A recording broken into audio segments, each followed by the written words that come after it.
You're listening to Civic Media. You can tune into any of our live shows on any radio station across the state with the Civic Media app. Find us in your phone's app store and listen anytime, anywhere. This is your WGBW Daily News Roundup for the Talk of Green Bay, 97.9 FM and 1590 AM. From the 97.9 WGBW newsroom, I'm Connie Fellman with this local news update. Today is the last day on the job for the head of Brown County's Neville Public Museum after more than a decade at the helm. As executive director, Beth Kowalski spearheaded one of the museum's biggest gallery renovations, rebranded the museum's message, and has gone through many collections at the museum during her 12 years at the Neville. A popular Green Bay area band kicks off their 44th concert season tonight at the Ashwaubenon Performing Arts Center. The AVB Band, formerly known as the Alloway Village Band, has dubbed tonight's season opener as Joy and Triumph, featuring festive and uplifting melodies that honor the joy and impact of music. Doors open at 6 p.m. and the concert starts at 7. As always, admission is free. Tonight's concert is sponsored in part by the Vietnam Veterans of America, Chapter 224. 11 more measles cases have been reported in Oconto County, bringing Wisconsin's state total to 36. The cases remain confined to Oconto County, where Wisconsin's measles outbreak began this summer when 9 people became infected following a single exposure while traveling out of state, according to the State Department of Health Services. Since then, cases have steadily climbed, despite efforts by local health officials to identify close contacts who may have been exposed to confirmed cases in order to head off further spread of the disease. All cases have been among unvaccinated people, and data shows 2 people have been hospitalized so far. No deaths have been reported. The State Health Department releases new case data on Tuesdays and Fridays. For news at the top and bottom of the hour all day and on demand anytime at WGBW.FM, I'm Connie Fellman, 97.9 WGBW News.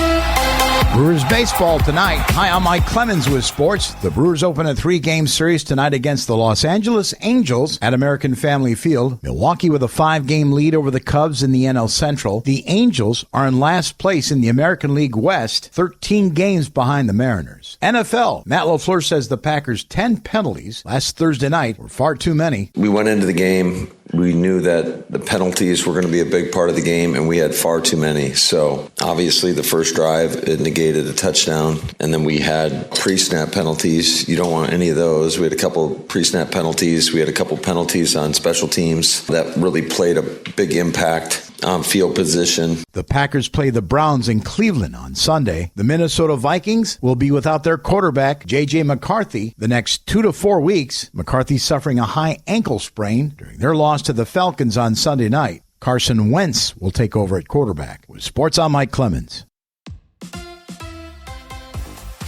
On your entertainment beat, I'm Pete Schwaba. The 77th Emmy Awards are in the books, and there was big news from the event. Probably the biggest story was HBO's The Pit winning Outstanding Drama Series. Star of the show, Noah Wyle, also took home a Best Actor award, and The Pit's Catherine Lanassa won Best Supporting Actress. Another big story of the night was the Netflix show Adolescence, which won 6 Emmy Awards, 3 of which went to Stephen Graham for acting, writing, and producing. Apple TV's The Studio won 4 Emmys, including Best Comedy Series. Britt Lower of Apple TV's Severance got her first Emmy off her first nomination and took home the Best Actress in a Drama Series. Jean Smart took home her 4th Emmy for Outstanding Lead Actress in a Comedy Series for her role on Hacks. Smart has picked up a total of 14 Emmy nominations over her impressive career. 15-year-old Owen Cooper became the youngest recipient ever for his role in Adolescence. He was excellent. Rainn Wilson appeared on the Last Laugh podcast last week and said he felt that at times the show The Office went too far with racial and sexist jokes. Wilson, who played Dwight Schrute, said they could never get away with some of the jokes now. Wilson also said that NBC ultimately passed on a spinoff which would have starred the Dwight Schrute character and would have been set on his character's beet farm. The show would have been called The Farm. News from the Emmys, Stephen Colbert presented the Best Lead Actor in a Comedy Series. Beforehand, Colbert jokingly asked when he got behind the mic if anyone was hiring. Colbert will exit The Late Show in May of 2026.